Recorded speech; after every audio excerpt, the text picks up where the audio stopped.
2025년 5월 제1야당인 더불어민주당은 조희대 대법원장에 대한 탄핵 가능성을 공개적으로 거론했습니다.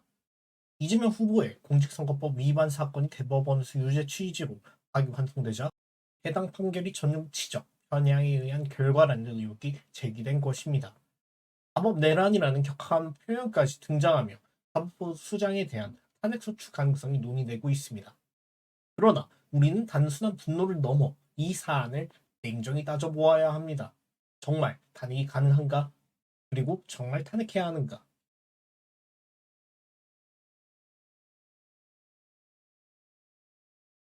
더불어민주당의 탄핵 주장은 크게 두 가지 근거에서 출발합니다. 첫째, 판결에 이르는 과정이 비정상적이었다는 절차적 문제 제기. 둘째, 이재명 후보의 발언이 허위로 간주한 대법원 판단이 정권에 유리한 방향이었다는 정치적 해석입니다. 셋째, 모든 이들에게 공정한 선거운동의 기회를 보장해야 한다는 헌법 정신을 들어 해당 판결이 특정 정치인의 선거 기회를 제한할 수 있다는 우려를 제기합니다. 특히 더불어민주당 김민석 최고위원은 대법관들이 6만 페이지에 달하는 기록을 단 이틀 만에 검토했는지 의문이라며 재판의 진정성을 의심했습니다. 그러나 같은 당내의 박범계 의원은 과거 박근혜 전 대통령 탄핵 심판 중에 헌법재판소에 제출된 수만 페이지의 자료를 두고 일주일이면 다 읽을 수 있다라고 언론 인터뷰에서 발언한 바 있습니다. 판사 출신으로서 수십만 페이지를 한 주 안에 읽는 건 흔한 일이었다는 경험에 기반한 이 발언은 오히려 같은 당인 김민석 의원의 주장을 반박합니다. 흥미롭게도 그러한 발언을 한 박범계 의원은 과거 본인의 발언에 대해 어떠한 질문도 받지 않고 침묵을 유지하며 조희대 대법원장 탄핵론에 큰 힘을 싣고 있습니다. 더불어민주당 내 상반된 발언은 판결에 대한 비판이 명확한 법리보다는 감정적 해석에 가깝다는 점을 시사합니다. 또한 대법원은 파기 자판이 아닌 파기환송을 선택함으로써 유죄 취지를 담되 이재명 후보의 피선거권을 박탈하지 않았습니다. 이는 선거운동의 기회를 법적으로는 보장한 조치로 오히려 민주당이 강조하는 공정한 선거 참여권을 일정 부분 존중한 결정으로 볼 수 있습니다.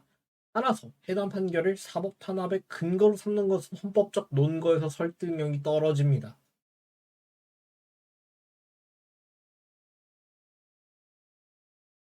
그렇다면 헌법상으로 대법원장을 탄핵할 수 있는 조건은 무엇일까요?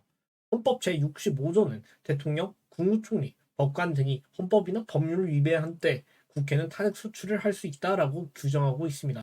그러나 이는 단순한 위반이 아닌 공직 유지가 부적절하다고 판단될 만큼의 중대한 헌법 법률 위반을 전제로 합니다. 과거 임성근 판사의 탄핵 사례가 그 기준을 보여줍니다. 당시 법원은 사법농단 연루 혐의에 대해 무죄를 선고했지만 그가 퇴임한 후 탄핵 심판은 각하됐습니다. 대법원장이라는 최고 사법직에 대한 탄핵은 이보다 훨씬 엄격한 기준이 적용됩니다. 조희대 대법원장의 행위는 선고 시점 조정 또는 기일 지정 방식 등에 국한되어 있으며 이에 대해 명백한 위헌, 위법 증거는 제시되지 않았습니다. 또한 파기환송 결정으로 인해 피고인의 선거운동 기회가 완전히 박탈된 것도 아니며 실질적으로는 유죄 판단에 따른 이미지 타격만이 존재합니다. 이는 대법원이 헌법상 피선거권을 침해하지 않도록 신중히 접근했다는 점을 보여줍니다.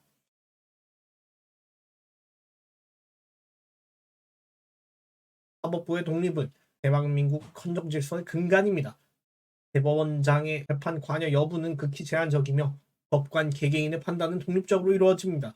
따라서 판결 결과에 대한 불만이 곧 대법원장의 헌법 위반으로 이어지지는 않습니다.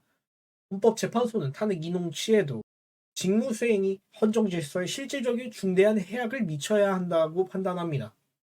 단순한 정치적 논란이나 국민의 일부 반감은 기준이 되지 않습니다. 사법부의 최종 결정을 입법과 정치적 이유로 번복하려 할 경우 오히려 삼권 분립을 침해하는 결과를 낳을 수 있습니다. 설령 국회에서 과반 찬성으로 탄핵 소추안이 가결된다 해도 최종 판단은 헌법재판소의 몫입니다. 국민 재판관 중 6인의 찬성이 있어야 인용되는데 현재는 7인의 재판관이 존재하며 현실적으로 이는 거의 불가능에 가깝습니다. 헌재는 지금까지 탄핵 심판 16건 중 단 2건만 인용했고 나머지는 대부분 기각됐습니다. 특히 박근혜 전 대통령의 경우 명백한 권한 남용과 국민 주권 침해가 입증되었기에 예외였습니다. 현재 조희대 대법원장의 사례는 그러한 법리적 근거와는 거리가 멉니다. 게다가 일부 헌재 재판관, 임목형 헌법재판관은 조의대 대법원장의 추천으로 임명된 인사로 사안의 정치성을 감안할 때 인용에 신중할 수밖에 없습니다. 그렇다면 민주당은 왜 이 무리수를 감행하려는 걸까요?